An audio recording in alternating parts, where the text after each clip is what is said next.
नमस्कार। The dramatic art and design association की तरफ से मैं गोविंद सिंह यादव आप सभी का स्वागत करता हूं और आज हम मिलने वाले हैं श्री काजल घोष जी से, जिनको संगीत नाटक अकेडमी अवार्ड मिला है थिएटर म्यूजिक में कंट्रीब्यूशन के लिए। और आप बहुत सालों से थिएटर के लिए म्यूजिक कर रहे हैं। आपने पपेट थिएटर के लिए और स्ट्रीट प्ले के लिए और बहुत सारी चीजों के लिए म्यूजिक किया है दादा ने। तो चलिए मिलते हैं काजल घोष जी से और बातें करते हैं कि दादा की ये यात्रा कैसी रही, कैसे कहाँ कहाँ क्या क्या किया दादा ने। मैंने भी उनसे सीखा है, मैं भी उनका ही स्टूडेंट हूँ। तो दादा ने, हमारा सौभाग्य है कि आज दादा से मुझे बात करने का मौका मिलेगा और मैं लकी हूँ कि दादा के साथ बात करूंगा, उनसे पूछूंगा। और थोड़ा काम भी किया है दादा के साथ, जिन फिल्म में दादा ने म्यूजिक दिया है उसमें मैंने लाइट भी की है। तो चलिए मिलते हैं काजल घोष जी से। दादा नमस्कार। नमस्कार नमस्कार। बढ़िया, अच्छा लग रहा है तुमको देख के जी। बढ़िया हूँ। अच्छा लग रहा है तुम्हें देख जी दादा, थैंक यू। आपका बहुत बहुत धन्यवाद कि मतलब आपने मुझे मौका दिया कि मैं आपसे बातचीत कर पाऊँ। तो दादा यहाँ शुरू करते हैं, आपकी म्यूजिक की शुरुआत कैसे हुई, कब हुई, किस तरह से आपने म्यूजिक शुरू किया? ये कहानी तो बहुत लंबी है, लेकिन जी शॉर्ट में अगर ये कहा जाए कि घर में संगीत का माहौल था। मेरे घर में सब प्रोफेशनल नहीं है, लेकिन अच्छा गाते थे सब। मेरे पापा जो थे बहुत अच्छा फोक गाते थे, क्लासिकल म्यूजिक सीखते थे। मेरी माँ टैगोर म्यूजिक सीखती थी और सीखी थी। और टैगोर म्यूजिक के स्टॉलवर्ट, मतलब one of the greatest Tagore music exponent थे। उन्होंने टैगोर का रवींद्र संगीत सीखा। तो घर में मौसी जी, और मतलब यूनाइटेड फैमिली था, तो मौसी जी, मामा, कितने दो तीन मौसी जी थे, सब मिला के जो थे घर में। मान लो कि एक माहौल ऐसा था कि हमेशा कल्चरल बातें, मतलब गाना बजाना, टैगोर की प्ले करना, और ऐसी चीज, और साथ में एजुकेशन चलता था। तो बचपन से ही था। लेकिन जी बचपन में मेरी आवाज बहुत बेसुरी थी, और इसलिए मैंने बचपन में तबला सीखना शुरू जी किया। क्योंकि मैं जब गाना शुरू करता था तो मेरे घर के जी सारे बोलते थे, ए तू बहुत बेसुरा है, चुप हो जा।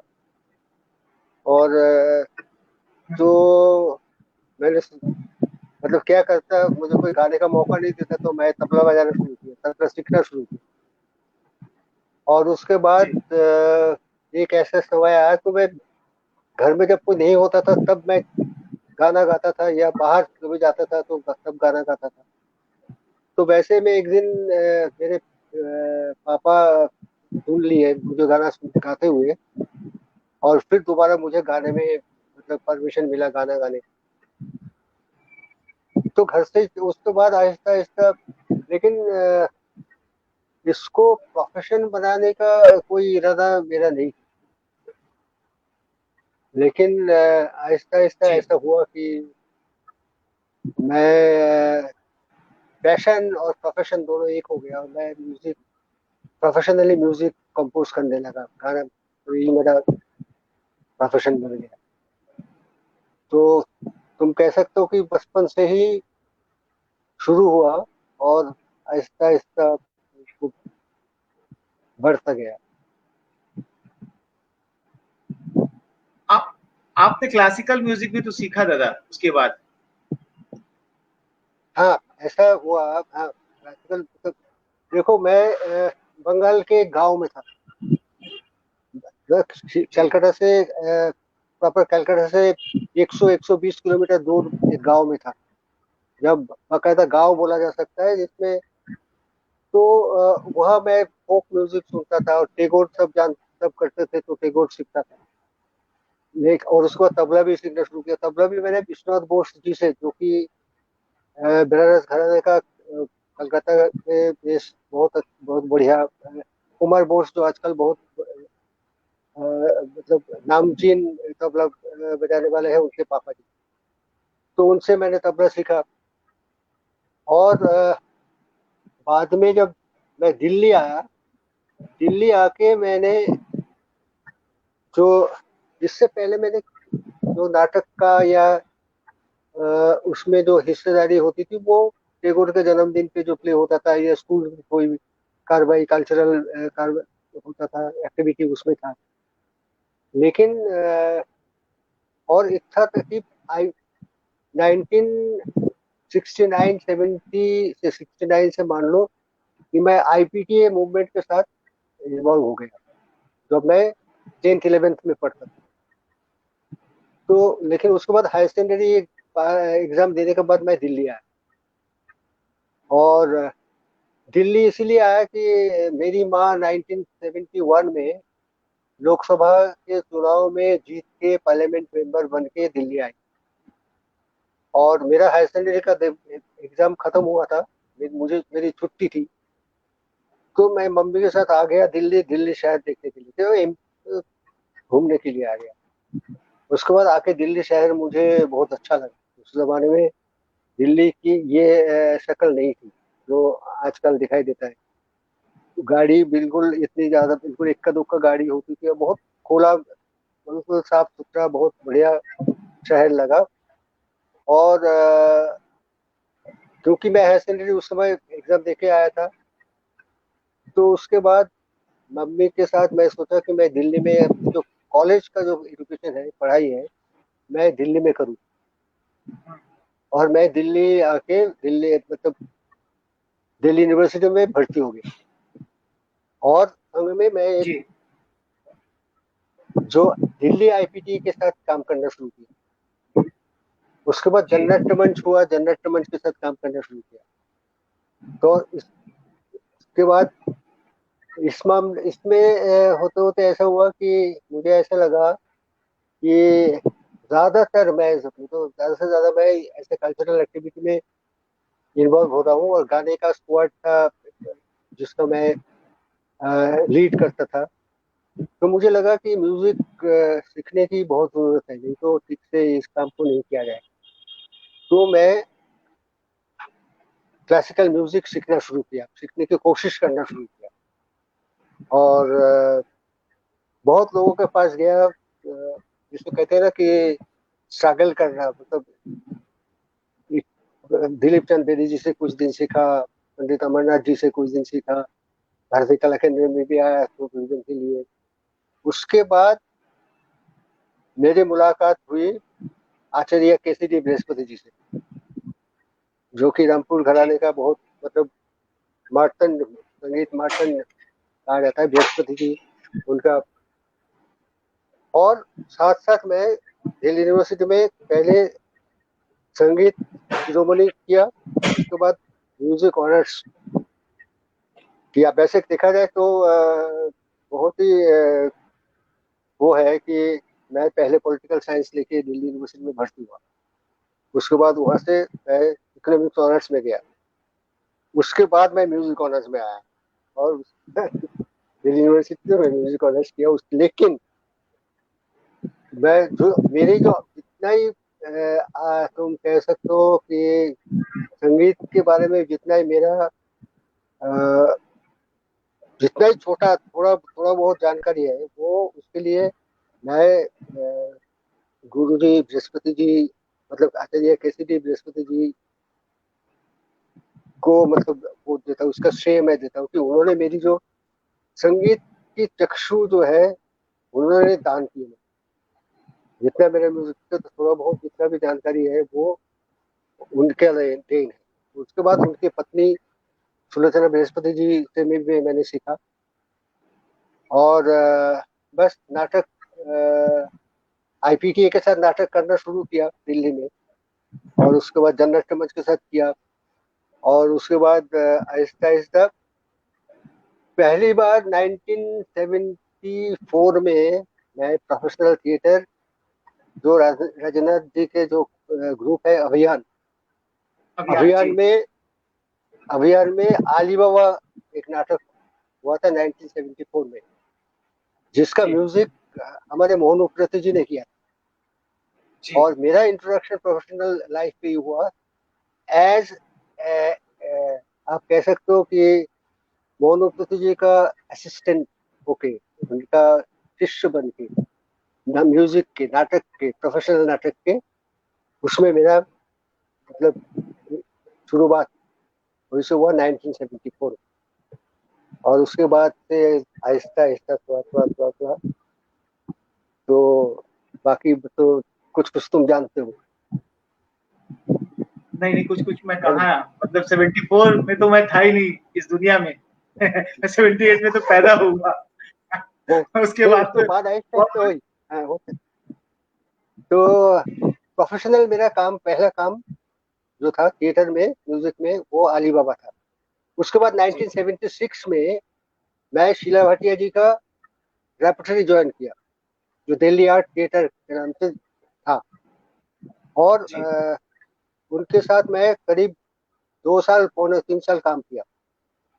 जी। और उसमें भी वो भी मेरे लिए एक बहुत, मतलब जानने का या काम करने का एक्सपीरियंस बहुत बड़ा था।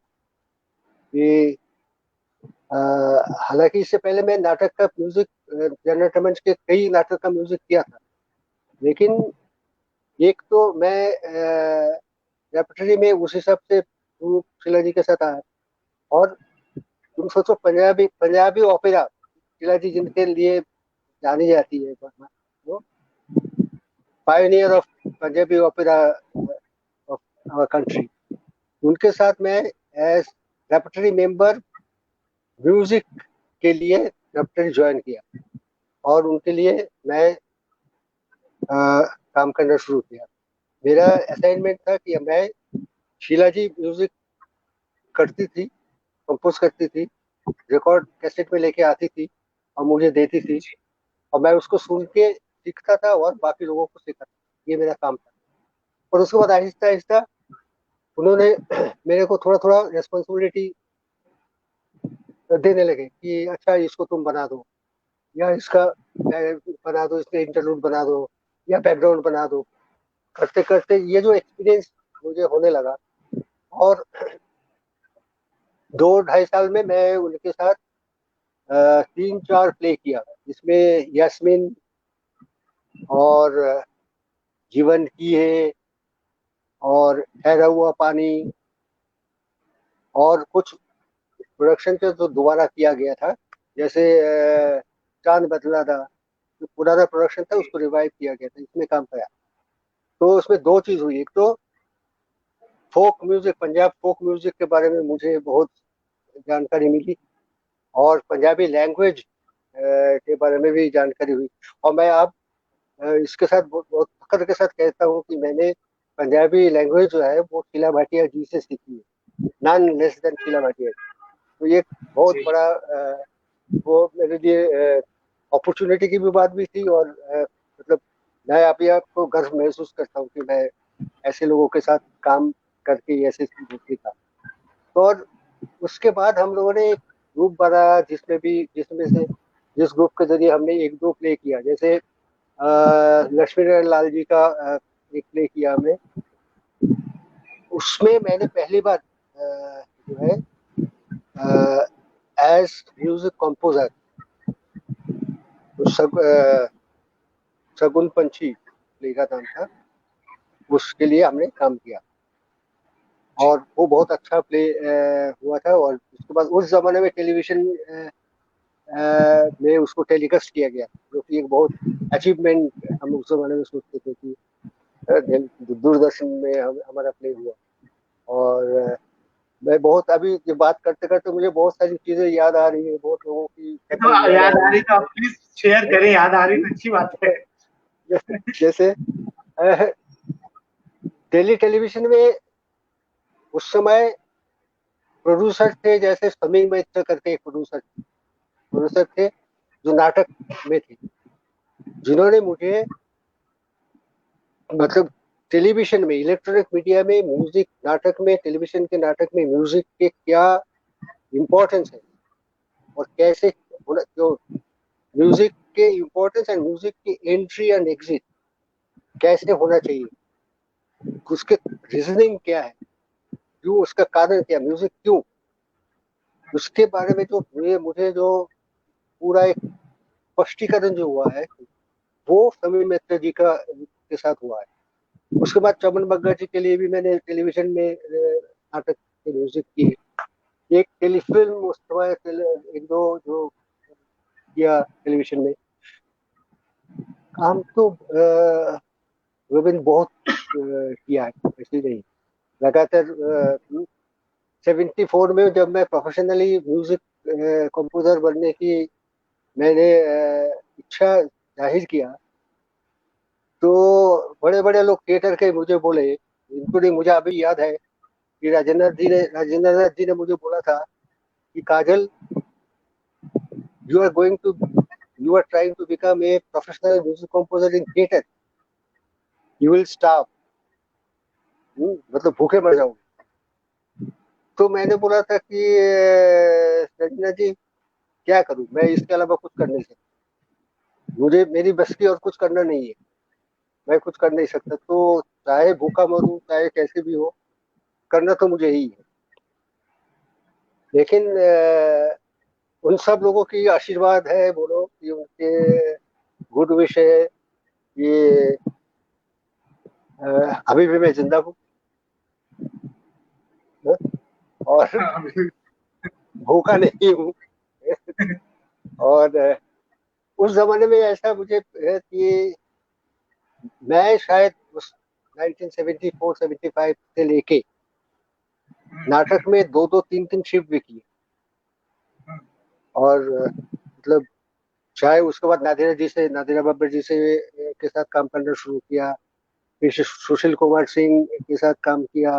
वो हमारे उस एक तो अलग अलग, वो बहुत कहानी बहुत लंबी है गोविंद, ये कैसा होता था। फिर जो शीला भाटिया जी के साथ जो काम करना शुरू किया, फिर उसके बाद बहुत सारे उनके साथ और लोगों के साथ मुलाकात हुई, टेलीविजन में काम करना शुरू किया, तो जैसे मदन मदन वाला सिद्धू जी, तो और मतलब बहुत, मतलब जीनियस लोग, टैलेंटेड लोग, बहुत लोग जिनके साथ काम करके बहुत कुछ सीखने का आज मौका मिला है। और ये जानने में, या कॉन्शियसली, सबकॉन्शियसली, अनकॉन्शियसली, ये जो है ना सब कुछ जुड़ता गया, आहिस्ता आहिस्ता जुड़ता गया, करते करते एक ऐसा जमाना, जैसे पंचानन पाठक जी के साथ काम किया, उनके साथ पहले तो वही ये उनके उनका वो कंपोज करते थे, मुझे सिखाते थे, मैं आके रिहर्सल कराता। जैसे एक प्ले हुआ था, इनके राणा जी ने डायरेक्ट किया था, कबीरा खड़ा बाजार में, उसका म्यूजिक पंचानन पाठक जी ने किया। और वही बात थी कि उनका एक कैसेट था, कैसेट उस समय कैसेट था, तो कैसेट मुझे भी दिया कि काजल इसमें सारे गाने हैं, ये सुनो और ये करो। और हुआ ये है कि नाटक के जो ओपनिंग हुआ, उसके बाद जो उसके रिव्यू हुआ, उसमें क्योंकि म्यूजिक पिट में मैं दिख रहा था, तो जो रिव्यू करने वाले गलती से मेरा नाम म्यूजिक कंपोजर करके छाप दिया। तो मैं पंचानन जी के पास गया कि ये तो बहुत गड़बड़ हो गया, ये आपका म्यूजिक तो आपका है, आप कहे तो मैं मतलब उसको एक प्रोटेस्ट करके मैं वो उसको स्टेटमेंट देता हूँ। इतने बढ़िया लोग थे उस जमाने में, देखो बोलते क्या पागल क्या करता है, मेरा नाम किया और मेरा नाम किया, क्या फर्क पड़ता है, चल कोई नहीं, छोड़ जाए। और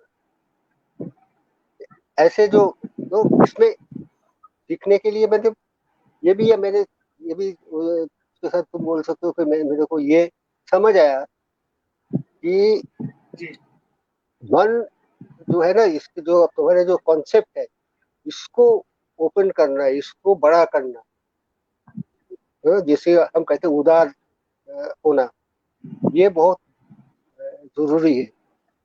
तो ना सिर्फ म्यूजिक में, जीवन शैली को और आम आदमी के एक जो इंसानियत के जो एक शिक्षा, ये भी इन लोगों से काम कर सकते दौरान दौरान सीखने को मिला है।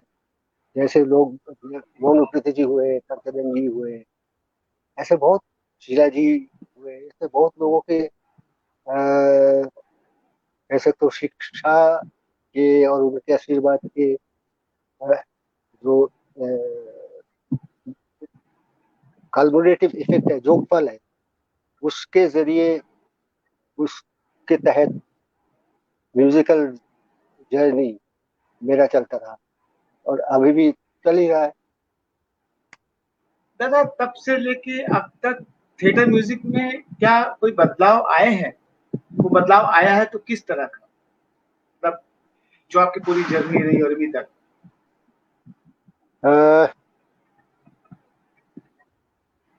देखो, ये बहुत बड़ा सवाल। टेक्निकली भी बहुत बदलाव आया है, और जी मेंटली, मतलब इसके हिसाब से कॉन्सेप्चुअली भी, मतलब एटीट्यूड वाइज भी बहुत बदलाव आया जी है। कि टेक्नोलॉजी के प्रोग्रेशन के साथ, जो जहाँ जहाँ जैसे जैसे जी टेक्नोलॉजी का एडवांसमेंट होता गया, बहुत सारी चीजें आसान होता गया। जैसे मान लो कि हम जब नाटक जी करते थे, उसके जो इफेक्ट म्यूजिक, ये जो एक डिपार्टमेंट है, उसके लिए हम लोगों को काफी मेहनत करनी पड़ती थी। बहुत, ये जी इंटेलेक्चुअल लेवल पे भी, आइडिया के लेवल पे भी, और उसको एग्जीक्यूट करने के लेवल पे भी, कि जी आग का इफेक्ट कैसे आएगा, या घोड़े का टाप है, या बादल, या तमाम जितने इफेक्ट है, उसके लिए हमें इन्वेंट करना पड़ता है कैसे इसकी आवाज जो है, जो हम रिक्रिएट कर पाएंगे, जो कि आहिस्ता आहिस्ता आहिस्ता आहिस्ता बहुत आसान हो और रियल, एकदम रियल होने लगा। वैसे जैसे कि तुम लाइट करते हो, तुमको तुमको भी तो तजुर्बा है, तुम्हें एक्सपीरियंस है कि पहले लाइट कैसे होता था, अभी कैसे।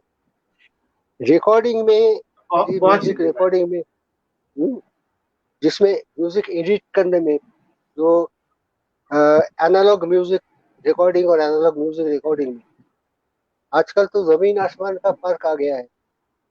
जो मतलब यूजर फ्रेंडली जिसे कहते हो ना, कि इसको इस्तेमाल करने में जी बहुत सारा सुविधाएं अभी हो गया है। लेकिन साथ साथ मुझे लगता है कि जी इस सब के कारण हम लोगों की जो क्रिएटिव, जो इम्पेटस था, जो क्रिएटिव आर्ट्स था, वो उसमें फर्क आया है। क्योंकि आजकल सब कुछ आप जो है ना, एक इस पे जाओ, यूट्यूब पे जाओ, या इस पे जाओ, विकिपीडिया पे जाओ, या गूगल पे ढूंढो, सब कुछ मिल जाता है। तो ये जो सब्जेक्ट है, ये बहुत बड़ा है, और डिस्कस करने बहुत डिटेल में डिस्कस हो सकता है इस बात को। लेकिन फर्क, शुरू वाले जो हमने हमने जो काम शुरू किया, तब से लेके अब तक एक बहुत बड़ा चेंज आया है। और जी आसान बहुत हो गया है, ये मैं कह सकता हूँ।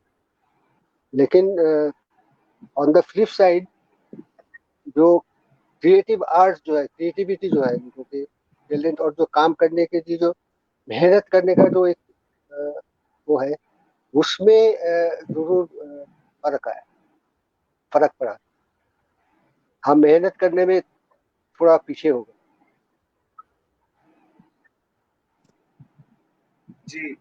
अब एक तरह की चीज और कि जब हम म्यूजिक सीखते हैं, क्लासिकल म्यूजिक, और जब थिएटर का म्यूजिक करते हैं, तो क्या चेंजेस होते हैं? मतलब कि एक, क्या जो क्लासिकल म्यूजिक सीख रहा है वो बड़ी आसानी से क्या थिएटर का म्यूजिक डायरेक्ट कर सकता है?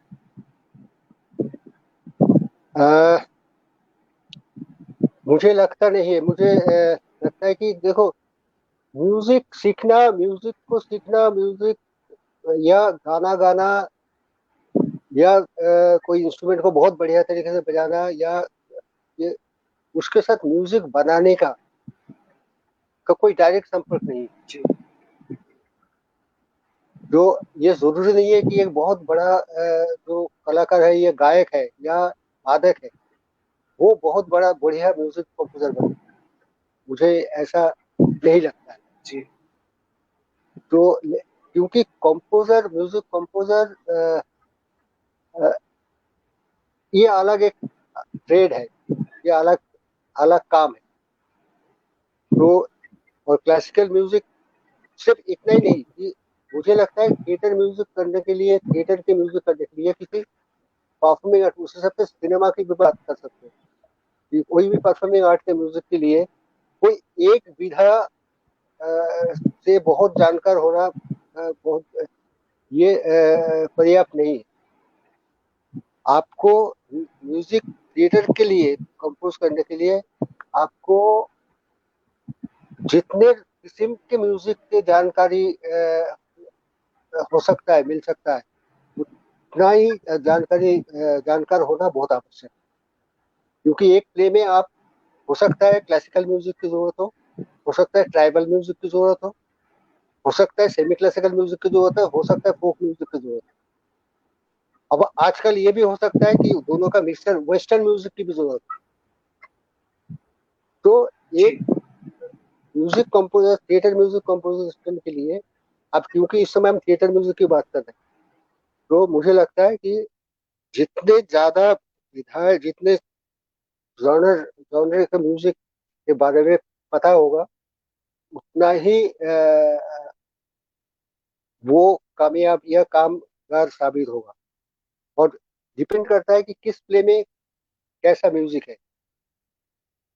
तो उसके बारे में, उस जॉनर के बारे में जानकारी हासिल करना, अगर नहीं पता है या जानकारी उस विधा की नहीं है, तो उसको, उस जानकारी को हासिल करना, उसके बाद उसके ऊपर काम करना उस प्ले के लिए, ये बहुत जरूरी है।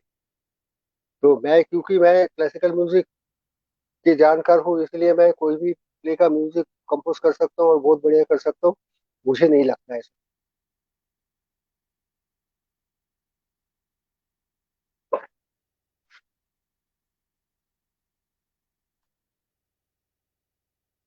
प्ले के डिपेंड के साथ, प्ले क्या है, स्क्रिप्ट क्या मांग कर रहा है, उसके हिसाब से म्यूजिक बनना है। और ये जरूरी भी नहीं है कि हर प्ले का म्यूजिक जो है वो क्लासिकल बेस ही हो, बल्कि बहुत, ऐसा बहुत कम होगा कि जहाँ पे प्योर क्लासिकल म्यूजिक का इस्तेमाल होता हो। लेकिन हाँ, classical music is the base. Classical music मतलब म्यूजिक ग्रामर जानना बहुत जरूरी है। और हर म्यूजिशियन को, मुझे लगता है कि क्लासिकल म्यूजिक की जानकारी।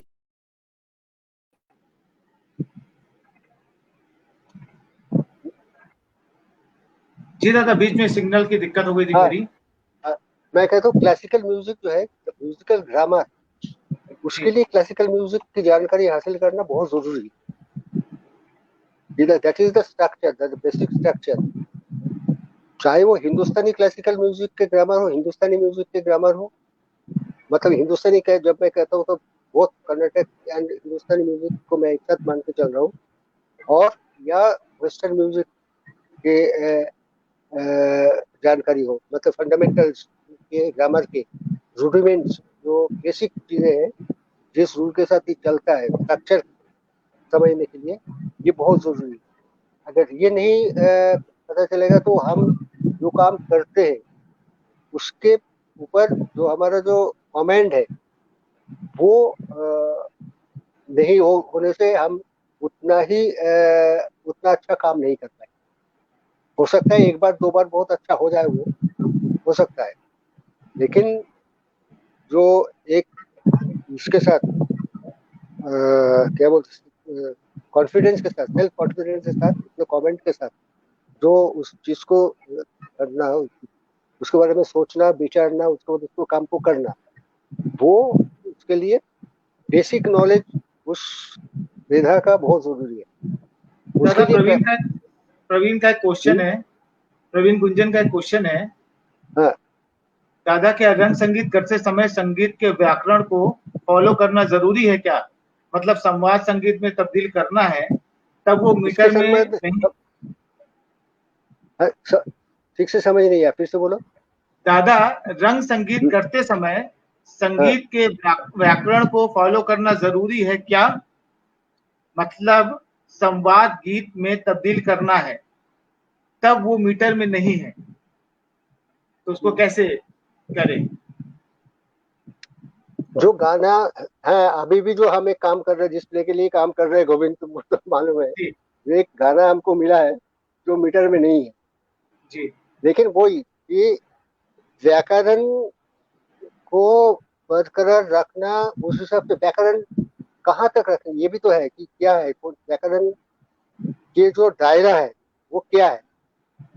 अभी कोई पर्टिकुलर राग में मतलब गाना अगर तुम बनाना चाहते हो कि उस राग से बाहर चले जाओ, वो तो कंपोजर के ऊपर है कि बाहर जाए कि नहीं जाए। लेकिन मीटर को ठीक करने के लिए वही दैट इज द वही कंपोजर का हुनर वही होता है कि उसको पता चलना चाहिए कि अगर छंद में नहीं है तो छंद में लाने के लिए क्या क्या करने की जरूरत पड़ेगी ताकि वो छंद में आ जाए और सुनाई दे और ठीक लगे। लेकिन मैं जो जैसे उस दिन तुमसे बात हो रही थी कि ये जरूरी नहीं है कि एक राग, जिस एक राग में एक गाने को कंपोज करते करते उस राग के जो प्योरिटी है उसको हम मेंटेन करें, ऐसा जरूरी नहीं है। अगर मुझे लग रहा है कि इस राग से मुझे वो मिल रहा है, क्या बोलते हैं, इम्पेटस मिल रहा है, उससे लेके हम उसको आधार मान के हम उसके साथ तब्दीली कर सकते हैं, राग के जो स्ट्रक्चर है उसके साथ तब्दीली कर सकते हैं, चेंज कर सकते हैं। और उसके लिए मुझे एक कहानी किस्सा याद आ गया, सुन लो। एक टेलीविजन का फिल्म चल रही थी, काल रात्रि करके, उस समय मित्रा का डायरेक्शन में। सिचुएशन ये था कि रात के रात के मतलब इससे अमावस का रात था, बहुत गहरी काली रात। उसमें नदी में एक नाव डूब जाता है और बहुत घमासान वो होता है, तूफान उफान होता है, उसके बाद नाव डूब जाता है और उसके बाद सुबह होता है। तो सीन ऐसा था कि वो बिल्कुल तूफान दिखा रहा है, वो नाव वो दिखा रहा है, उसके बाद वो ब्लैकआउट होता है, उसके बाद सूरज उगता है। तो रात के हिसाब से मैं चला था कि उसमें मालकोस में हम वो उसका एक म्यूजिक बन रहा था, वो तो बहुत उसके बाद चलते चलते उसमें हमने कोमल ऋषभ लगाया, कोमल जो कि भाईरो का जो सुबह का राग है, भाईरो का दूसरा। और एक बुजुर्ग म्यूजिशियन थे मेरे साथ जो वायलिन बजाते थे। मैं उस समय कितना, मैं उस समय 20-22 साल 23 साल का हुआ, तो उसके आसपास। और या मतलब 25 साल के आसपास था मैं उम्र मान लो। और ये बुजुर्ग थे करीब, मतलब रिटायर होने के आसपास थे, वायलिन बजाते थे। उसने मैंने जहां पे इस नोट बोला, उन्होंने अपना साज उतारा और मुझे एक थप्पड़ लगा, लिटरली ही जस्ट स्लैप्ड मी। कहते ये क्या किया तुम? जी क्यों? क्योंकि राग से मालकोस में मैंने कोमल ऋषभ लगा दी। तो एक सीन बन गया उस समय, तो गड़बड़ हो गया, मतलब लाइव चल रहा था, वो रेकॉर्ड चल रहा था, रिकॉर्डिंग रुक गई। कहते म्यूजिशियन ने म्यूजिक डायरेक्टर को थप्पड़ मार दिया, काजल को थप्पड़ मार दिया। लेकिन उसके बाद समीर मित्र जी आए और आके समझाया जी कि ये नाटक है, जिसमें इस किस्म के जो लिबर्टी जो है ये राग म्यूजिक के साथ भी लिया जा सकता है। जी तो इससे अगर कुछ समझ में आए कि इवन अगर किसी की बात कर लो, अगर तुम्हारा जैसे रविन्द्रनाथ टैगोर की बात कर लो, मैं बंगाली हूँ, तो जी ऐसा लगता है कि कभी भी उनके अपना वो क्या है कि कभी भी राग राग संगीत के पारदर्शी थे वो, बहुत मतलब he learned from the greatest classical musicians of that time. But जी कभी भी वो राग संगीत को उन्होंने, आपने जो धुन रविंद्र संगीत का धुन बताने समय कभी उसके पाबंद में नहीं रहे। जी कभी भी किसी के साथ कुछ भी उन्होंने वो एक्सपेरिमेंटल अमेंडमेंट या इसके साथ वो करना, जोड़ना, नोट जोड़ना, ये सब हमेशा किया उन्होंने। और इसीलिए मेरे ख्याल से उनके गाने के साथ, शब्द के साथ, जो उनके जो लिरिक है, जो पोएट्री है, उसके साथ म्यूजिक का इतना सुंदर, सुदृढ़ और सुगढ़ तालमेल जो है वो टैगोर के म्यूजिक में पाया जाता है। ये बात जी समझ में नहीं आता कि म्यूजिक के लिए पोएट्री लिखा गया या पोएट्री के लिए म्यूजिक बनाया गया। जी ये जो बात है ना, ये है। तो जब हम, इसीलिए मैं कह रहा हूँ, जो क्लासिकल म्यूजिक के म्यूजिशियन है या संगीतकार है या गाने वाले या बजाने वाले, वो करेंगे, वो अपना प्योरिटी म्यूजिक का रखेंगे। But when it comes to composing music for a particular play और पर्टिकुलर, उसके लिए हम लोगों को, अगर हम, मैं ये नहीं कह रहा हूँ कि राग से बाहर आके नहीं हो सकता, राग में रह के भी हो सकता है शायद, लेकिन कई बार अगर ऐसा महसूस होता है कि राग से बाहर आने के बाद ही उसका जो जो डिजायर्ड इफेक्ट जो हमें चाहिए वो मिल रहा है, वो करने में मुझे नहीं लगता कि ये व्याकरण व्याकरण हमें बांधना नहीं चाहिए, ये मुझे लगता है। और थिएटर में व्याकरण को उतना बांधने की जरूरत नहीं है। हम्म। जितना खुला होगा उतना ज्यादा और स्कोप बढ़ेगा। बिल्कुल। तो ऐसा कोई और वो ऐसा डिपेंड कर, ऐसा कोई बोलो ऐसा बोलो। गाना जो किसी नाटक में आपने गाया हो जिसमें व्याकरण ना हो और वो नया तरह से खोजा हो, अगर, क्योंकि आपने तो इतने सारे नाटकों की म्यूजिक की है। नहीं वो ऐसे तो बहुत गाने हैं, लेकिन ये देखो उसके साथ ये भी है कि नाटक के जो गाने हैं जी वो कई बार ऐसा होता है, ज्यादा मतलब कई बार वेरी फ्रिक्वेंटली ऐसा होता है, जो हो सकता है ताल मतलब रिदम में ना हो, जी या छंद में ना हो, मीटर में ना जी हो, होता है। और उसको फिर छंद ढूंढना पड़ता है। उसके बाद जी कई बार ऐसा होता है कि ताल को जो है बदलना पड़ता है। एक ताल में जी शुरू किया, उसके बाद एक पर्टिकुलर जगह के लिए ताल को बदल दिया, जी उसके बाद फिर दोबारा उसी ताल में वापस आए। तो ये किस्म का 4 मात्रा में शुरू किया, उसके बाद 7 मात्रा में चले गए, उसके बाद फिर 4 मात्रा में आ गया, या 4 मात्रा से टेम्पे में चले गए, ऐसा करना पड़ता है। तो इस समय ऐसा कोई मतलब एक्सपीरियंस, मतलब जो एग्जाम्पल मुझे इसमें दिमाग में उस हिसाब से ना आ रहा नहीं यार, लेकिन वो जैसे कि एक गाना है जो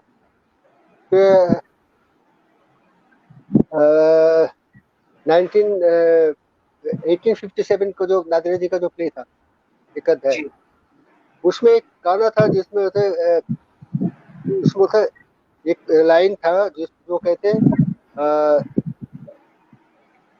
लेफ्ट राइट लेफ्ट राइट, जी ये लंदन में जाके दिखाओ। तो इस किस्म के, तो फिर उस छंद ऐसे बनाना पड़ता है जैसे कि मान लो कि कि मुझे आसान हो गया था, इसीलिए मुझे हेल्प किया था, इसीलिए वो ट्राइबल नुमा गाना था, ट्राइबल एरिया का गाना था, तो मैंने तोड़ दिया था। तारारा तारारा तारारा तारा, लेफ्ट राइट लेफ्ट, ऐसा तोड़ दिया था। जी तो इस किस्म के कहते रो रो इंग्लैंड से वापस जाओ, लंदन को वापस जाओ, लेफ्ट राइट लेफ्ट राइट वहां दिखाओ, ये ऐसा किया था। जी तो हमारा देश हमको, हिंदुस्तान हमको वापस कर दो, ऐसा कुछ किया था।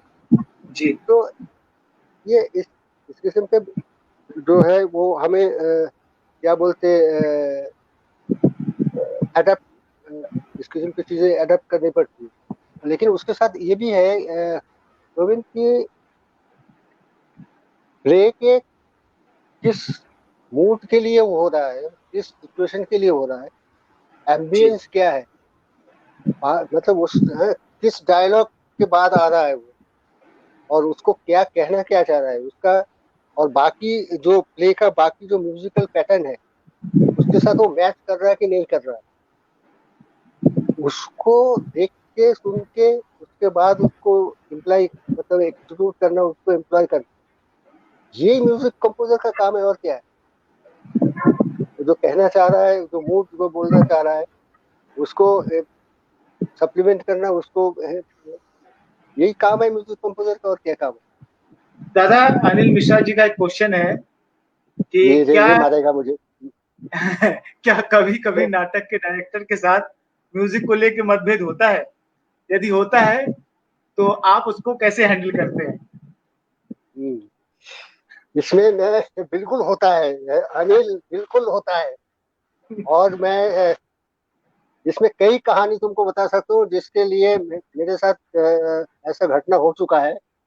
जी और एक बहुत बड़ा नाम है, बहुत बड़ा नाम है हबीब तनवीर जी। जी कहानी मतलब एग्जाम्पल दे रहा हूँ मैं। जी नाटक था मोटेराम का सत्याग्रह। जी हम्म, जी जी जी उसके एक दो तीन घटना है उस प्ले के दौरान, लेकिन उसमें जो मतभेद की बात हो रही है उसमें जी बता रहा हूँ। प्ले का एंड है, प्ले का एंड जी हबीब जी ने कहा कि ये 2.5-3 मिनट का एक गाना है, इसको गाना है। जी जो मोटेराम का, अगर सत्याग्रह का लास्ट सीन अगर याद है, पता है तो, मोटेराम सत्याग्रह करता है, वो उसको सत्याग्रह को तोड़ा जाता है, छल मतलब एक ट्रिक लेकर तोड़ा जाता है। वो पेटुक आदमी था, वो खाना खाना पसंद करता था, तो उसके सामने कोई मिठाई लेके आता है, वो उससे रहा नहीं जाता, वो अनशन तोड़ देता है, वो मिठाई खाता है, नाटक खत्म हो जाता है। अंग्रेज जो मैजिस्ट्रेट आने वाला था, जिसके लिए जो लोगों ने प्रोटेस्ट किया था, धर्मघट किया था, उसको तोड़ने के लिए उनका अनशन था, तो ये सब मिठाई खा लेता है, वो अनशन तोड़ देता है, मतलब नाटक खत्म। लास्ट सीन है, लास्ट सीन का वही है। उसके बाद हाबिब जी का कहना था इसमें एक गाना होगा जो करीब 2.5-3 मिनट का है। मैंने बोला इतना लंबा गाना लास्ट दिन के बाद, इस दिन के बाद ऑडियंस नहीं सुनेगा, ऑडियंस खड़ी हो जाएगी, ऑडियंस नो निकल जाना शुरू कर देगा, इसका इतना बड़ा गाने का यहाँ पे मुझे कोई औचित्य नहीं दिखता। I don't find any this thing justification for this song, anti climax हो जाएगा। तो हबीब जी ने बोला I know my anti climax, I know my Shakespeare. तो मैंने बोला कि हबीब जी आप नहीं शेक्सपियर जानेंगे तो कौन जानेगा, जी आप तो जानेंगे जी शेक्सपियर भाई, आप आपसे मैं शेक्सपियर से लेके थोड़ी वो कर सकता हूँ। पर मुझे ये मालूम है कि उनका एंटी क्लाइमेक्स जैसा भी था वो मुझे नहीं मालूम, बट यहाँ पे इस सिचुएशन पे ये गाना 3 मिनट का नहीं चल सकता। तो मेरे हिसाब से इस लास्ट में इस गाने के साथ टाइटल म्यूजिक के जो है 2 लाइन ये गा देना चाहिए, यहाँ पे गायन खत्म हो जाएगा।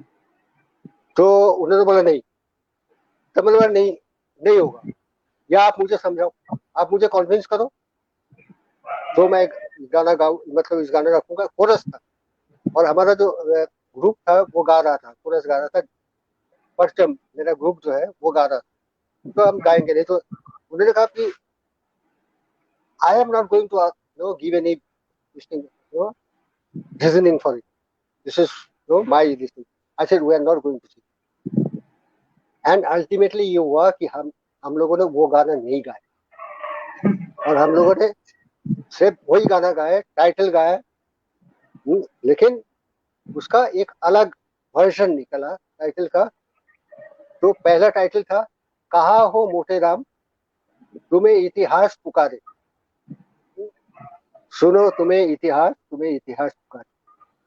लेकिन उस टाइटल का हमने क्या किया, कहा हो मोटे राम तुम्हें इतिहास पुकारे, आज तक हम भुगत रहे हैं कर्म तुम्हारे।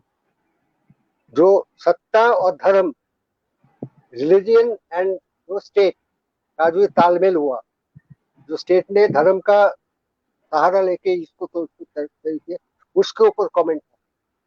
और लास्ट दो मतलब इस गाने का 2 लाइन हमने गा के वहां पे खत्म किया अपने। एंड बाद में हबीब जी ने कहा आफ्टर शोज वो होते का वो होता उसके बाद बोला काजल शायद तुम ठीक। ये बात बहुत बाद में मुझे ये कमेंट उनसे मिली। तो ये एक घटना है। ऐसा कई बार, बहुत ज्यादा नहीं है लेकिन कई बार ऐसा होता है कि मैं ये समझता हूँ। और मेरा तो वही है कि यह director is the final, is the captain of the ship, final decision उनका होगा। लेकिन कई बार ऐसा होता है कि जैसे एक एक्टर बोलता है मैं यहाँ से उठ के यहाँ क्यों जाऊँ, क्यों ये मूव लूँ, आई एम नॉट गेटिंग कन्विंस। तो ये डायरेक्टर का काम है उनको कन्विंस करना, इसके पीछे ये है। तो अगर मेरा डायरेक्टर मुझे समझा सकता है, कन्विंस कर सकता है कि जो वो कह रहे हैं वो ठीक है, तो I am all ready to obey him, follow him, और जो भी बोल रहे हैं उसको करने के लिए मैं तैयार हूँ। लेकिन अगर मुझे कोई खटका है, लगता है, और मैं ये कहता हूँ कि मुझे आप समझाइए, कन्विंस करिए, या यू गेट कन्विंस, ये थिएटर का ही मतलब वो है, क्या बोलते हैं, यूनिकनेस है, थिएटर में ही ये हो सकता है। तो ऐसा होता है अनिल जी, ऐसा कई बार होता है। मुझे लगता है कि आपको भी इसके बारे में एक्सपीरियंस है एज ए म्यूजिक डायरेक्टर या नहीं, लेकिन आप जितने अच्छे से हैंडल करते हैं इस ऐसी सिचुएशन को मैंने देखा है कि आप बड़े प्यार से हैंडल करते हैं। पता भी नहीं चलता कि कैसे डायरेक्टर ने आपकी बात मान गया या आपने उसकी बात को कैसे मनाया। हाँ, हाँ देखो ये ईगो का प्रॉब्लम नहीं है, हमारा ईगो ईगो का क्लास नहीं है, मुझे कोई ईगो ईगो नहीं है। मैं ये सोचता हूँ कि अल्टीमेटली जो अपना सबका जो उद्देश्य है, ध्येय है, वो नाटक है, उसको होना बहुत जरूरी है। उसको जितने जी सबसे बढ़िया जैसे होगा उसके लिए। एक बार नादिरा जी ने मेरा प्ले का कंपोज किया हुआ शो से 3 दिन पहले, जी मतलब जब स्टेज पे आए तब नाटक का लेंथ इतना बड़ा हो गया, मेरा 7 6 7 गाने काट दिए, बहुत बढ़िया बढ़िया गाना। और ऐसा काटने मैं था नहीं उस समय, जिस समय उन्होंने एडिट करना शुरू किया मैं था नहीं। मैं जब आया तो लोगों में मतलब गुपचुप छट्टी लगी, मतलब कोई बात नहीं, मेरे से कोई आंखें नहीं मिला रहा था, मैं तो बात नहीं कर रहा था जब मैं रिहर्सल में आया। फिर राज बब्बर, मतलब उनके जो राज, पता है राज बब्बर नादिरा जी के जो पतिदेव है, वो मुझे अलग से ले गए बुला के, कहते अजल ये प्रॉब्लम ऐसा है, ये इतने बहुत 3 घंटे के ऊपर प्ले चल रहा था, इसको शॉर्ट करना था, कम करना था, तो कुछ ना कुछ गाने कट गए। तो मैंने कहा तो कट गए प्ले तो ठीक होगा। तो कहते नहीं 6 7 गाने कट गए, म्यूजिकल था वो पारसी स्टाइल का था। तो मैंने कहा कट गए तो कट गए यार, क्या कर, प्ले तो होना चाहिए, प्ले तो ठीक। उसके बाद वो इतना चौंका, इतना ही was so surprise that I didn't raise a hell, कि मैंने ना तो गुस्सा किया, ना मैं ये किया वो किया। उसके बाद पूरे कास्ट के सामने ये बात बोला गया और कहा गया देखो ये होता है थिएटर के साथ, जो कमिटमेंट थिएटर का जो है ये इसका ऐसा ऐसा कमिटमेंट मतलब आइडियल है ये, वो बहुत तारीफ वारीफ किया गया मेरा तो। लेकिन मुझे ऐसा नहीं लगा कि मैंने कुछ मतलब बहुत ज्यादा त्याग कर दिया या सेक्रीफाइस कर दिया, नहीं। अल्टीमेटली नाटक का जो स्ट्रक्चर है पूरा है, उसका इम्पैक्ट उसका है जो, और उसका जो हुनर है उसको देखना चाहिए ना। तो इसके लिए ये ईगो का खेल नहीं, ईगो का क्लैश नहीं, ये सच में नाटक के हित के लिए, नाटक के बढ़िया बढ़ोतरी के लिए, बेहतरी के लिए ये जो कुछ करना होता है वो करना होता दादा, सुमन दा का सवाल है, जिज्ञासा है सुमन दा की, कि काजल दा से एक जिज्ञासा है कि आज नाटकों में रिकॉर्डेड संगीत की अधिकता हो गई है, लाइव म्यूजिक बहुत कम दिखता है। इसका क्या कारण है? जबकि भारतवर्ष की पूंजी है संगीतमय प्रस्तुति। क्या फर्क है इन दोनों की तरह की संगीत में? क्या लाइव म्यूजिक की जगह रिकॉर्डेड संगीत ले रहा है, या लाइव म्यूजिक को बनाने के लिए रंगमंच में क्या किया जा रहा है, क्या किया जा सकता है? सुमन जी, ये तो जहाँ तक मुझे समझ में आता है, लाइव म्यूजिक प्रोडक्शन वैल्यू जो है लाइव म्यूजिक का जो है, यहाँ तक का उसके तो कोई तोड़ नहीं है। Live music is the best possible. लेकिन रिकॉर्डेड म्यूजिक यूं हो रहा है, जो मुझे समझ में आता है, जहाँ तक मुझे इतना थोड़ा बहुत मुझे समझ में आता है, वो ये है कि इसके लिए प्रधान कारण मेरे ख्याल से फाइनेंस, नाटक के जो वित्तीय अवस्था है, फाइनेंशियल सिचुएशन जो है, वो इसके लिए जिम्मेदार है कि हम रिकॉर्डेड म्यूजिक की तरफ जा। और उसके साथ साथ बाकी जो है थोड़ा प्रैक्टिकल इश्यूज भी है। जैसे मैं एक अगर तुमको उदाहरण दे सकता हूँ, national school of drama repertory company live music बहुत कम इस्तेमाल करता है। क्यों? पहली बात ये नहीं है कि नेशनल स्कूल ऑफ ड्रामा नाटक रेपर्टरी कंपनी ये नहीं कह सकते कि हमारे पास बजट के कमी के कारण हम म्यूजिशियन को एंगेज नहीं कर पाता। म्यूजिक एक बजटरी प्रॉब्लम तो है, लेकिन it doesn't apply to national school of drama. लेकिन उसके साथ दूसरा भी है, जैसे कि पता है मुझे टूर में जाना है, अवेलेबिलिटी ऑफ म्यूजिशियन उस समय बाहर जाने के लिए इतने लोग, आज ये खाली नहीं है, कल वो नहीं है, बिजी है, कल वो यहाँ चला गया, ये सब जो ऑल दिस ये जो मुसीबतें हैं, ये जो इश्यूज है, इसको सॉल्व करने के लिए भी कई बार रिकॉर्डेड म्यूजिक होता है। जैसे कि देखो, डांस परफॉर्म के लिए भी इसको हम एग्जाम्पल ले सकते हैं कि एक डांस ग्रुप बाहर जा रहा है और उसके साथ म्यूजिशियन अगर जाएंगे, तो जो म्यूजिशियन चाहिए, जो साथ में इंडिया में ये आप काम करते लगातार, उसमें से हो सकता है कि आधा से ज्यादा लोगों के पास टाइम नहीं है जाने, या जाने की जो लॉजिस्टिक है, जो बजटरी जो वो है, वो संभव नहीं है या अवेलेबल ही नहीं है। और उसके साथ उसका प्रबंध करना इतने तरफंदीली जो है वो इतना ज्यादा है, उससे अच्छा है कि स्टूडियो में जाकर रिकॉर्ड कर ले। एक तो ये उसी वक्त मतलब ये झमेला नहीं होगा, और ये जो को चार चार लोगों के ग्रुप और 14 लोगों के ग्रुप में फर्क है, इसको मैनेज करना, वो प्रैक्टिकल जो इश्यूज है, इसके लिए भी कई बार रिकॉर्डेड म्यूजिक के इस्तेमाल होता है। लेकिन ज्यादातर जो आम उमन जो लोग रिकॉर्डेड म्यूजिक इस्तेमाल करते हैं, मुझे लगता है इसका एक बहुत बड़ा कारण ये है कि नाटक करने वालों के पास बजट की बहुत है। और कई कई कितने बार, कितने साल मैंने अभी भी हमने नाटक के म्यूजिक किया, सिर्फ हारमोनियम और तबला देते, ढोलक और हारमोनियम और एक झाल। इसके अलावा हम लोगों के पास कोई गुंजाइश नहीं था। गुंजाइश इसलिए नहीं था कि फंड नहीं था, पैसे नहीं था। तो कई बार तो ऐसा हुआ है कि तबला भी मैंने बजाया है, झांझ भी मैंने बजाया, और हारमोनियम भी मैंने गाया भी मैंने। कितने बार हुआ है, बहुत 100 से ऊपर का प्ले ऐसा मैं बोल सकता हूँ तुमको, जिसमें ये जो सारा काम मैंने किया।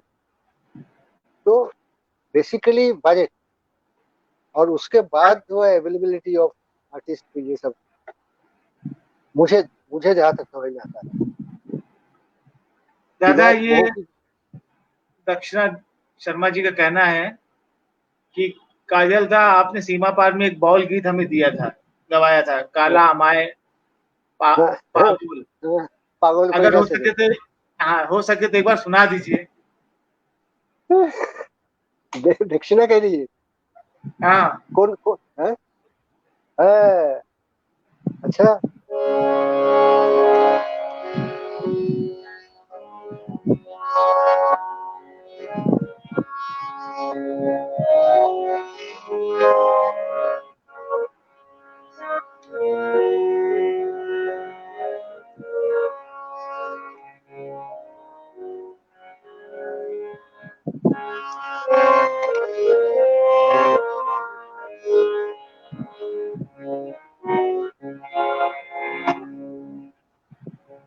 কালা আমায় পাগল কইরা রে, ঘরের ওই কেমন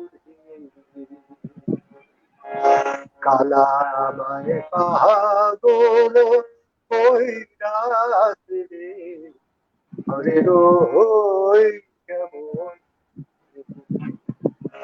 কালা কালা বহল তোমরা রে, ও কালা গলার মালা,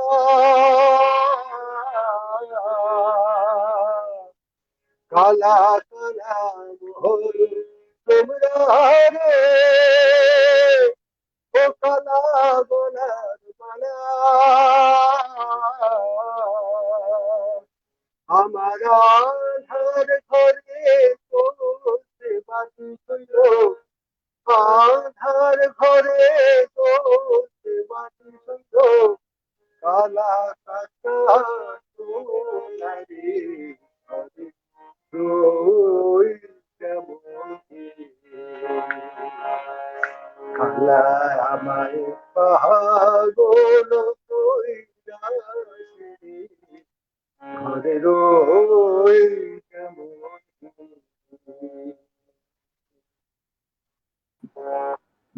हेलो।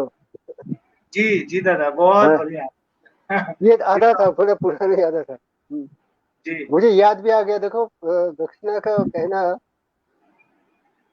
बहुत, मतलब दक्षिणा का भी म्यूजिक के, मुझे पता है दक्षिणा से मेरी जो पहली मुलाकात थी उस प्ले का म्यूजिकल, जो उसमें रेपर्टरी के उसका प्ले का म्यूजिक का असिस्टेंट दक्षिणा थी, जो first time I we met. बहुत साल पुरानी बात है ये। दादा, आपने यात्रा का भी म्यूजिक किया, पपेट थिएटर भी किया, स्ट्रीट थिएटर भी किया।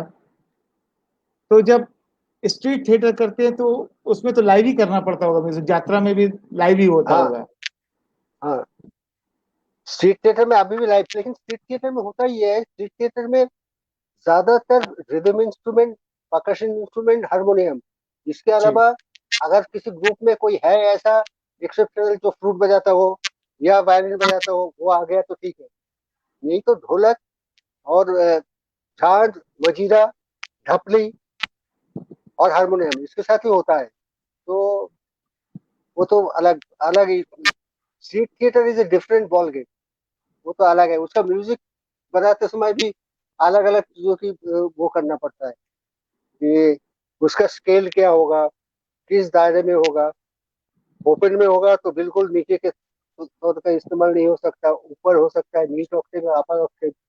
उसमें जो गाने वाले हैं उसका रेंज क्या है, उस पर डिपेंड करता है। ये सब स्ट्रीट थिएटर, लेकिन बहुत चैलेंजिंग है स्ट्रीट थिएटर करना, बहुत चैलेंजिंग है, बहुत बहुत। मैंने, हो सकता है तुम बोल सकते हो कि जननाट्य मंच के ज्यादातर स्ट्रीट थिएटर का प्ले का म्यूजिक हमने किया है। कई बार तो उसमें अभी हर बार जा नहीं सकते, लेकिन पहले तो हर शो में जाता था गाने के लिए। यात्रा, हाँ, वो भी अलग है। यात्रा का, मान लो कि यात्रा का इंस्ट्रूमेंट होता है यात्रा जी में, वो भी देखो उस जमाने में यात्रा का जो इंस्ट्रूमेंट होता था वो हाई फ्रीक्वेंसी इंस्ट्रूमेंट, या ऐसे लो फ्रीक्वेंसी जो कि बहुत ज्यादा ट्रेवल करता है, जैसे बड़ा ड्रम, नगाड़ा, पखावाज, क्लैरिनेट, फ्लूट, जो कि विदाउट माइक्रोफोन भी कम्युनिकेट ऐसे हो सकता है। और हारमोनियम तो होता ही था, हारमोनियम होता था कई बार पुराने जमाने में। पैडल ऑर्गन, जो दोनों हाथ से बजाया जाता था, तो पैडल से वो किया था, ऐसा होता था। मैंने वो भी किया है। और और ये भी एक वो है, देखो कि यात्रा में ज्यादातर जो गाने होता है ना उसमें, और बैकग्राउंड म्यूजिक भी होता है उसमें, ज्यादातर आप क्लासिकल म्यूजिक के सहारे चल सकते हो। ये, लेकिन वो हमेशा हाई स्केल, ऊपर ऊपर वो होता है। अब मैंने किया है दिल्ली में कई साल अपने विवेक का रोल भी किया है, गाना भी गाया है जी। मेरा। हम्म। अगर अगर यात्रा का कोई गाना अगर आप सुना सके तो। बांग्ला गाना है, यात्रा का गाना एक दो तो सुना ही सकता हूँ, जी जी। लेकिन लोगों को समझ आएगा। बिल्कुल समझ में आएगा, गाने की कोई भाषा नहीं होती, तो सबको समझ में आता है, किसी भी भाषा में हो। देखो। हम्म।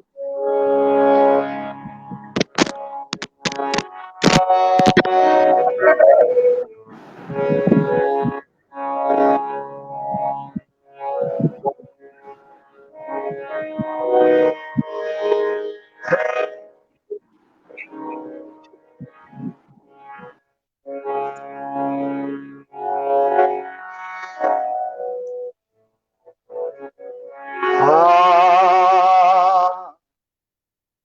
अरे तो का प्रेमी धारा तो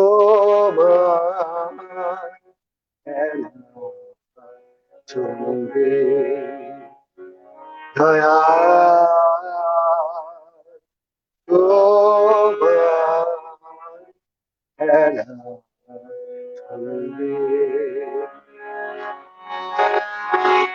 हरे ना जाओ आती थे यार छोड़ ना जाना हो शोभा हरे ना जाओ आती थे यार छोड़ ना जाना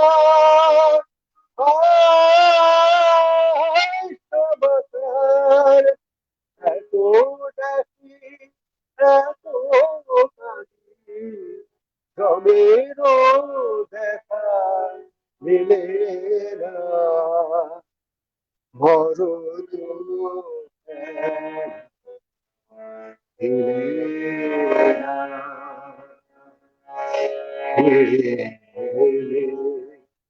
সারা বিধি खुदा কেন মিলে না আগুলো তাপে দগ্ধ দেহ মরণ কেন মিলে না মরণ কেন মিলে না। जी दादा, थैंक यू दादा।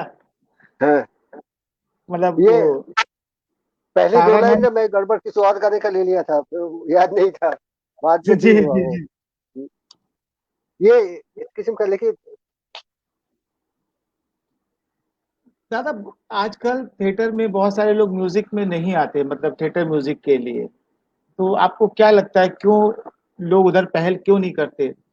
या थिएटर म्यूजिक सिखाने की ऐसी कोई जगह भी तो नहीं है, तो क्यों नहीं बनी कि लोग उस तरफ भी आगे बढ़े? अ, ये तो इसका जो जवाब है, ये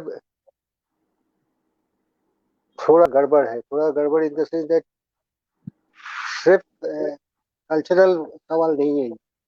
इसके साथ थोड़ा अ, जो इनके जो पॉलिसी तय करने वाले लोग जो है, उनका जी भी कुछ कंट्रीब्यूशन इसमें है। आप देखो, थिएटर म्यूजिक करने के लिए बहुत लोग नहीं आ रहे, ये तो सही बात है। और हो सकता है इसके लिए कारण ये भी हो सकता है कि थिएटर म्यूजिक एक कैरियर बनाया जाए, ऐसा लोगों को कम लगता है कि ये एक ऑप्शन है, ये थिएटर म्यूजिक को भी हम कैरियर बनाए। दूसरी बात है कि थिएटर म्यूजिक के बारे में ना कुछ अलग अलग सा कोई कॉन्सेप्ट है, अजीब अजीब सी कुछ कॉन्सेप्ट है लोगों के पास। और अब तुम देखो कि नेशनल स्कूल ऑफ ड्रामा के पास थिएटर म्यूजिक के लिए कोई पॉलिसी है क्या? जो नहीं। तुम्हारा जो सिलेबस है, उसमें कोई पॉलिसी है क्या? अगर इनके पास नहीं है तो और किसके पास हो? ये नहीं भी एक दादा, इसीलिए इसीलिए तो क्वेश्चन है कि मतलब ऐसा होना चाहिए ना कि थिएटर में म्यूजिक के बिल्कुल लिए भी लोग बिल्कुल आए। होना चाहिए, बिल्कुल होना चाहिए। आप ये बताइए, दूसरी बात ये है कि कुछ लोग ऐसे भी थे कि जिनको करना चाहिए था, जो कुछ कर सकते थे, बहुत दिग्गज लोग थे, जो माहिर लोग थे, मैं एक दो नाम उसमें कर सकता हूँ जैसे, और वो थिएटर म्यूजिक के भी बहुत मास्टर लोग थे, और नेशनल स्कूल ऑफ ड्रामा के डायरेक्टर भी रहे। उन लोगों ने जी। भी थिएटर म्यूजिक के लिए, इस सिलेबस के लिए, इसको इसके लिए प्रॉपर एक जो वो होना चाहिए, ना तो वो एनएसडी के लिए किया है, ना किसी और इंस्टीट्यूट के लिए, गवर्नमेंट इंस्टीट्यूट के लिए किया है। उल्टा ये है कि मुझे, देखो, मैं नाम उनके मतलब वो अभी नहीं है यहाँ पे तो उनके नाम देना, लेकिन इतना रेस्पेक्ट इसके साथ मैंने बाबा कारन जी के साथ तो कम कम नहीं किया था, है किया, बहुत दिन से मैं उनको ये, और मुझे ये लगता है कि उनकी जो बातें थी ना, उनको उनके बातों को समझने के लिए, जो बोलते थे स्टेट, जो एक मतलब स्टेटमेंट हो गया, उनको समझने के लिए जो लोगों के पास जो ज्ञान चाहिए था म्यूजिक के लिए समझने के लिए, ये भी नहीं था तो, और उनके बातों के उल्टे सीधे जो है उसका मतलब निकाला गया है, और उसको प्रचार में लाया गया है एज ऑथेंटिक है, ऑथोरिटेटिव ये। जैसे उनका एक मुझे याद है, एक उनका एक स्टेटमेंट है जो कहते हैं कि थिएटर में ऐसा हो कि तुम जब बात करो तो लगे तुम गाना गा रहे हो, और तुम गाना गाओ जब लगे तो बात करो। जी। इसका अभी तक मुझे ऐसा कोई नहीं मिला जो इस बात इसकी असल इसका मतलब समझ में इसको समझे। कई बार इस्तेमाल कर लेते हैं कि बाबा ने ऐसा कहा था, बाबा ने ऐसा कहा था, है अभी आज आज भी एक मैंने देखा कैसे सुर को बेसुरा और बेसुरा को सुर में करने का एक है, रंगमंच का एक नया भाषा उन्होंने करने की कोशिश।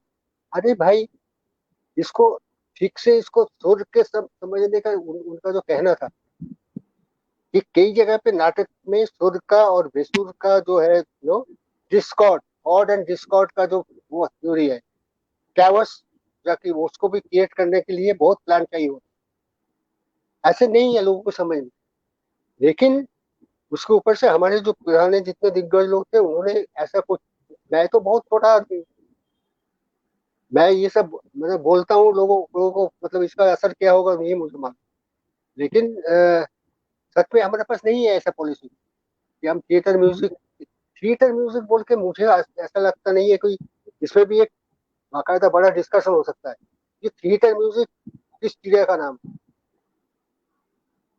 है ना। जी। जी बिल्कुल। और थिएटर म्यूजिक के ऊपर मैं पिछले कम से कम नहीं तो 10-12 साल से ये बोल रहा हूँ, काम कर मतलब पढ़ा भी रहा हूँ, क्लास भी कर रहा हूँ, बोल भी रहा हूँ, सब कुछ कर रहा हूँ, लेकिन मुझे ही समझ में नहीं आता कि थिएटर म्यूजिक अलग से, कोई थिएटर म्यूजिक का सारेगामा अलग होता है क्या? नहीं। तो थिएटर म्यूजिक बना है, जिसका कारण क्या है? और दूसरी बात है कि हर जैसे तुम फिल्म म्यूजिक की बात करो, अब जी। कई बार तो ऐसा होता है तो उसके और इसमें क्या अंतर की, या क्लासिकल म्यूजिक की बात करो, इसको सही में इसको सिस्टमेटिकली, इसको साइंटिफिकली, ग्रामेटिकली इसको समझने के लिए है, हम क्या करते हैं, किसी ने किसी एक नाटक के लिए कोई गाना गाना है थोड़ा बेसुरा हो गया, हम क्या करते, चलते हैं यार, थिएटर है, चलता है। ये जो एटीट्यूड है, क्यों थिएटर में सुरीली सुरीली गाना और बहुत अच्छा गाने गाने वाले लोग की जरूरत नहीं हो सकता क्या थिएटर के लिए? बहुत अच्छा, बहुत ज्यादा बढ़िया म्यूजिशियन उस्ताद लोग नहीं आ सकते क्या? आके वो क्या थिएटर खराब हो जाएगा? नहीं बल्कि बिल्कुल नहीं पुराने होगा। जमाने, हाँ तो पुराने जमाने में जैसे थिएटर कंपनीज थे, अब बाबा के वो किताब देख लो, उसमें पढ़ लो, ये जो जो थिएटर कंपनी जब उन्होंने ज्वाइन किया, बाकायदा रोज होता था कि जाके मास्टर जी, जिसको म्यूजिक कंपोजर थे, म्यूजिक डायरेक्टर हुआ करते थे, मास्टर जी बोलते थे, उनके पास बाकायदा रोज ट्रेनिंग होता था, तब जाके गाने वाले होते थे। और महाराष्ट्रियन थिएटर म्यूजिक से लोग निकल के क्लासिकल म्यूजिक के टीचर बन गए, गुरु बन गए। जी। जो महाराष्ट्रियन मराठी थिएटर के जो गाने का इतना वो था कि उस जमाने में जो वहाँ के जो लोग बाग थे, दे नो वॉज लोग एक्सपोनेंट ऑफ क्लासिकल म्यूजिक, बाहर आके क्लासिकल म्यूजिक का गुरु गुरु, तो ये तो हो सकता है। ओनली थिंग इज कि you have to look at it with proper importance and proper understanding, and the greatest this thing is कि you have to have fund for it. नहीं तो सबसे थिएटर के बजट बनाओ, सबसे नीचे मिसलेनियस के ऊपर आता है म्यूजिक। रिहर्सल में भी ऐसे होता है, रिहर्सल में भी ऐसा होता है, सीन नहीं बन रहा, सीन नहीं बन रहा है, ठीक है, बाद में एक आधा घंटा म्यूजिक के रिहर्सल के लिए, काजल दा यहाँ पे आधा घंटे में, 1 घंटे में कर लो, या आधा घंटा दे दो, है उसके बाद म्यूजिक का रिहर्सल ऐसे ही होगा।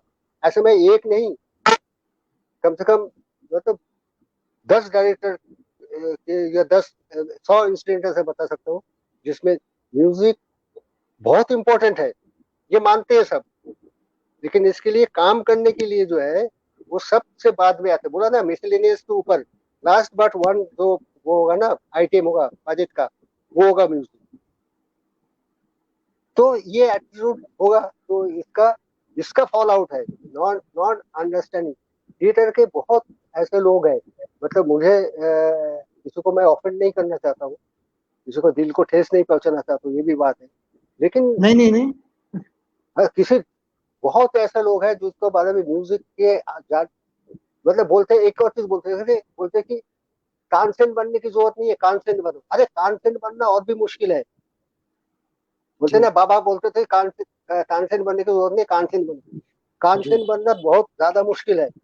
ये these are all the wrong notion, लेकिन समझ में लोगों को समझ में नहीं है कि म्यूजिक के बारे में क्या। ठीक है, फिल्मी म्यूजिक होगा, फोक म्यूजिक होगा, सब कुछ ठीक है, लेकिन प्रॉपर इसके जो जिस कार्य जिसके लिए तैयार म्यूजिक की बात हो रही है, थिएटर म्यूजिक, इसको समझने के लिए म्यूजिक को समझना जरूरी है कि नहीं है? तभी तो तभी तो म्यूजिक होगा। उसके लिए सिर्फ ये नहीं, सिर्फ एक जॉनर की नहीं, थिएटर म्यूजिक के लिए जितने जॉनर की जानकारी, म्यूजिक की जानकारी चाहिए उतना कम है। चाहे वो ट्राइबल म्यूजिक हो, चाहे फोक म्यूजिक हो, चाहे वो अर्बन फोक हो, चाहे वेस्टर्न म्यूजिक हो, चाहे इंडियन क्लासिकल म्यूजिक हो, कर्नाटिक क्लासिकल म्यूजिक हो, ये मिडिल ईस्टर्न म्यूजिक हो, सब जितना किस्म के म्यूजिक के जाति प्रजाति जोनर है, उसके बारे में जितना जानकारी हासिल होंगे उतना ज्यादा, जितना ज्ञान, इसका ज्ञान का कोई अंत थोड़ी है। और म्यूजिक के बारे में वही एक कहानी है, ये अकबर, सम्राट अकबर ने एक बार बोला तानसेन को, नाव पे जा रहे थे, कहते जी भाई तुम इतना जानते हो, तुम इतने ये करते हो, फिर भी तुम बोलते हो मुझे म्यूजिक के बारे में कोई जानकारी नहीं है, तुम्हारी उस्ताद सब जानते हैं, भाई तुम्हारी तुम कितना जानते हो? जी तो तानसेन ने जो उंगली ना पानी में कर दिया, पानी में डुबो के उठा लिया, कहते देखिए ये जो समुंदर है, ये नदी है, इसके तुलना में मेरी जो उंगली में अब जितना पानी है ना, मैं इतना जानता हूँ, और इतना भी अगर मैं उसमें नहीं डुबाया उंगल दोबारा, ये सूख जाएगा। ये जितना पानी में जो उंगली में है, जितना मैं जानता हूँ, ये भी अलग रखूं तो सूख जाएगा, गायब हो जाएगा। तो वो से में चाहिए। तो म्यूजिक का ये अंदर है, ये ख्याल है। उसके बाद बोल देना कि हाँ ये बहुत, इसमें ना तो ईगो का कोई वो है, ना कोई बोली का कोई जो गुंजाइश है। सिर्फ इतना है कि हमको भी जो जानकारी है वो बहुत ही तुच्छ है, छोटा है, बहुत छोटा है, और इसलिए इसके प्रॉपर जानकारी के साथ ही इसके बारे में, मतलब अंडरस्टैंडिंग के साथ, और उस हिसाब से इसकी तरफ देखना चाहिए।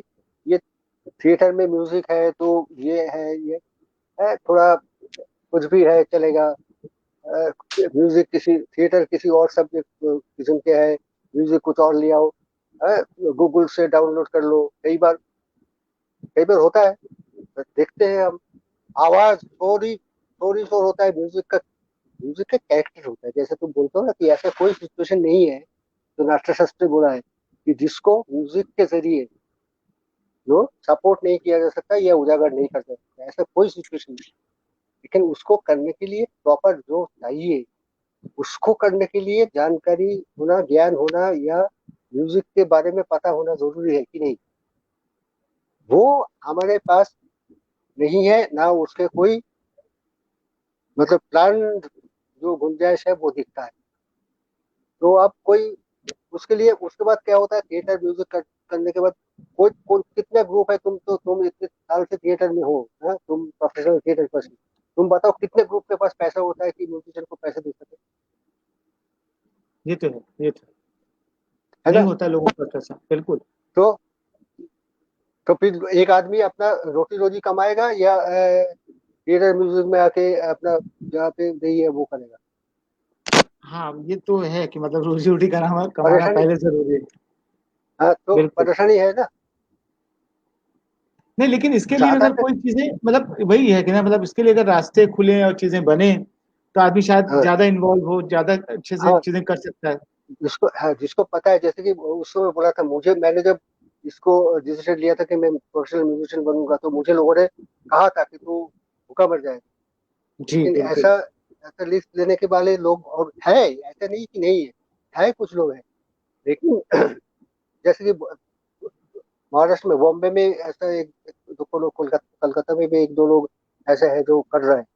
लेकिन सस्टेनेंस जो थिएटर के एक और भी वो है, थिएटर एक्टिविस्ट ज्यादातर लोग हैं जो एमेचर थिएटर ग्रुप के लोग हैं, जो एक नौकरी करते हैं उसके बाद थिएटर करते जी हैं, या आपके फैमिली के योर स्पाउस, हस्बैंड वाइफ में एक आदमी नौकरी कर रहा है, एक एक जना नौकरी करता है, दूसरा थिएटर करता है, ऐसा जी है ना? जी। ज्यादातर, नहीं तो सब है नहीं कर ज्यादातर। सकते। बिल्कुल बिल्कुल बिल्कुल। हाँ, तो और वही एक हम जैसे कोई वही होगा कि जो अकेला फ्रीलांसिंग करता है और सारी जिंदगी फ्रीलांसिंग करता है, और इसीलिए हमारे पास जो हम कभी मतलब क्या है, रोज कुआं खोदते रोज पानी पीते, ऐसे लोग हैं। जी बिल्कुल। तो जो म्यूजिक के ऊपर पुराने तो क्लासिकल म्यूजिक भी बोला, आजकल थोड़ा बहुत फिर भी लोगों को इसके लिए मतलब करियर करके करने का वो गुंजाइश दिखता है। पहले तो ज्यादातर म्यूजिशियन को देखो या थिएटर के लोग देखो कि स्ट्रगल ही करेंगे, सारा सारी जिंदगी स्ट्रगल ही किया है। बिल्कुल। तो लेकिन थिएटर किया है। तो अब जी जो लोगों के पास, जो पॉलिसी मेकर है, जो सोचते हैं, जो उस हैसियत में है, जो उस जगह पे है, जो कुछ कर सकते हैं, वो लोग कुछ करे तो होते, तो काजल घोष बोल के कुछ ये क्या कर लेंगे? नहीं नहीं, आई एम मैं टू वो नहीं स्मॉल कह रहा था, लेकिन गाइस। लेकिन ना हमेशा थिएटर में म्यूजिक का छोटा सा पार्ट होता है कि मतलब म्यूजिक उस तरह से नहीं होता है, जबकि म्यूजिक का 8 साल का कोर्स है। लेकिन दूसरी तरह से देखें, 8 साल का कोर्स है, लेकिन थिएटर में म्यूजिक एक छोटे से पार्ट के रूप में होता है। तो क्या हाँ, उससे। बल्कि म्यूजिक एक ऐसी चीज है कि इसको कंटिन्यूअस प्रैक्टिस बहुत जरूरी है, बिल्कुल बिल्कुल। जो बिल्कुल नहीं होता है।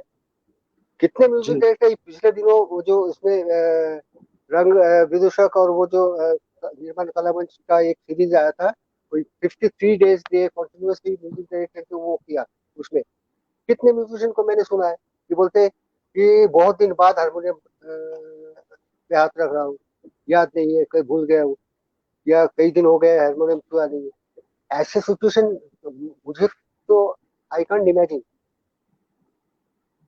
जी आप म्यूजिक, उसका मतलब क्या है, ये होल टाइम म्यूजिक डायरेक्टर नहीं है, जी कुछ और करते हैं उसके साथ म्यूजिक करते हैं, जी। ज्यादातर लोग ऐसे ही है। कितने होल टाइम म्यूजिक कंपोजर है तुम देखो कि कुछ नहीं, और जो होल टाइम म्यूजिक कंपोजर होगा वो ये कह ही नहीं सकता कि हमने बहुत दिन बाद, या मेरे घर में हारमोनियम नहीं, मेरे पास हारमोनियम नहीं, या जी मैं कई दिन से हो गया, कई महीनों बाद हारमोनियम पे हाथ लगा रहा हूँ, ऐसे बातें नहीं हो सकता। जी। अगर म्यूजिक सीरियसली, म्यूजिक कोई म्यूजिक कंपोजर है और म्यूजिक के करने वाला या गाने वाला है, बहुत जरूरी है रोज रियाज करना। जी बिल्कुल बिल्कुल। चलो तुम्हारा ये 11 साढ़े 11 बज चुका है यार। हाँ हाँ हाँ, बिल्कुल बिल्कुल। खत्म। हम समाप्ति को जा रहे हैं, लेकिन आपसे बात करते हुए खत्म करने का मन ही नहीं हो रहा है ना, कितनी सारी बातें हैं कि मैं क्या कहूँ। नहीं, उसमें लेकिन बातें तो बहुत है, देखो जब जब तुम जैसे कि मान लो कि मैंने पहला कोई बोला था कि पहला कॉमर्शियल जो प्रोफेशनल थिएटर का काम किया था 74 में। नाटक का म्यूजिक मैं कर रहा हूँ 1971 से। पहला नाटक का म्यूजिक मैंने किया था कविता नागपाल का भारत भाग्य विधाता। जी हालांकि उसके किताब में जो किताब छपी है उसमें मोहन उप्रेती जी का नाम है म्यूजिक कंपोजर का। वो आए थे हमें गाइड करने एक दो बार, लेकिन म्यूजिक उसका म्यूजिक और बाकी जितने शोज मैंने किया। जी तब से लेके हालांकि ये कह सकते हो कि कविता नागपाल जी ने ही पहली बार बोला था कि काजल ये कंपोज कर ला। ये 1971 72 की बात है। मैंने कहा मैं क्यों म्यूजिक कंपोज करूँ? हाँ, तू गाता है, हारमोनियम बजाता है, कंपोज कर ला। अगले दिन बना के लाना, कल बना के लाना। ये हम्म, मेरी शुरुआत कंपोजर। मैं जी कविता नागपाल जी को कह सकता हूँ कि उन्होंने धकेला था मुझे। तो तब से लेके कल चल ही रहा है। तो ऐसे इतने दिन तक कोई काम करेगा तो उसके पास कहानियां भी तो बहुत होगी। नहीं नहीं, बिल्कुल बिल्कुल, इसीलिए तो मतलब ये जरूरी है कि हम सब वो सब जाने कि जो चीजें हैं। जैसे आज मुझे मुझे खुद लग रहा है कि मतलब अगर थिएटर की ट्रेनिंग होती है तो उसमें म्यूजिक भी 3 साल होना चाहिए, 2 साल होना चाहिए लगातार, जैसे एक्टिंग सिखाई जाती है, क्योंकि बिल्कुल वो होना भी चाहिए। एक्टिंग का पार्ट बनता है। लेकिन वो होता नहीं, वो 2 गाने में 4 गाने में सिमट जाता है। बिल्कुल।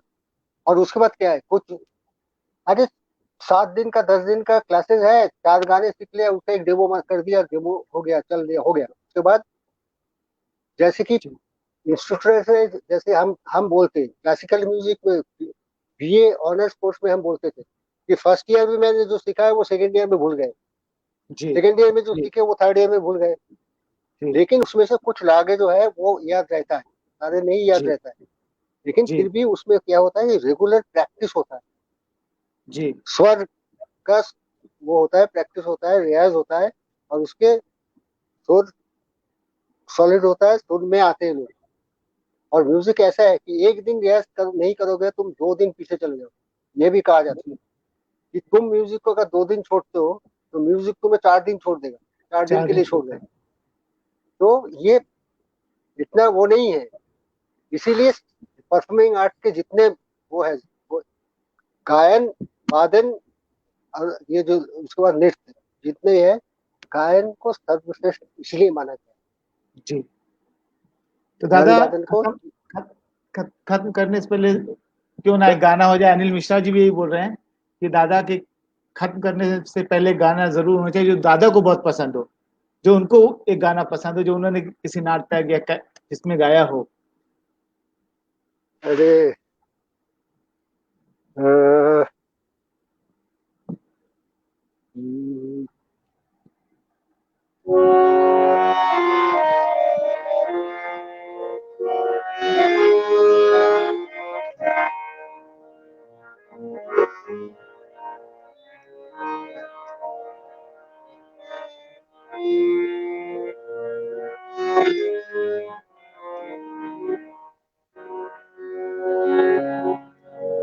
अ,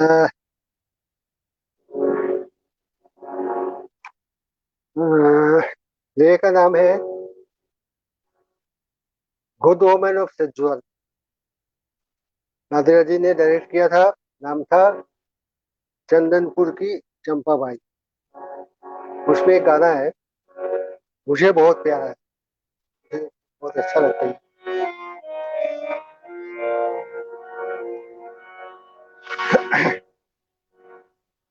उसका सोता चेहरा जरा भी ना आया, उसका सोता चेहरा जरा भी ना अरे तेरा मुरझाया और जलता कि प्यार में इतना पुराना कोट था उसका, कि दिखता था सब यार पार, इतना पुराना वो था उसका कि दिखता था सब यार पार। शायद इसीलिए, और शायद इसीलिए मेरे दिल में उमड़ आया था प्यार उसका, सोना तेरा जरा बिना भाया, मक्कारी थी कहे पहले इतनी कि मैं सहन सी गई, मक्कारी थी कहे कहे में इतनी कि मैं सहम सी गई, जिद देखे फटे उसके झूठे, जिद देखे फटे उसके झूठे, मेरे दिल में उमड़ आया प्यार उसका, सोता तेरा जरा बिना भाया, इतना मुरझाया सच था कि प्यार उमड़ आया, कि प्यार उमड़ आया।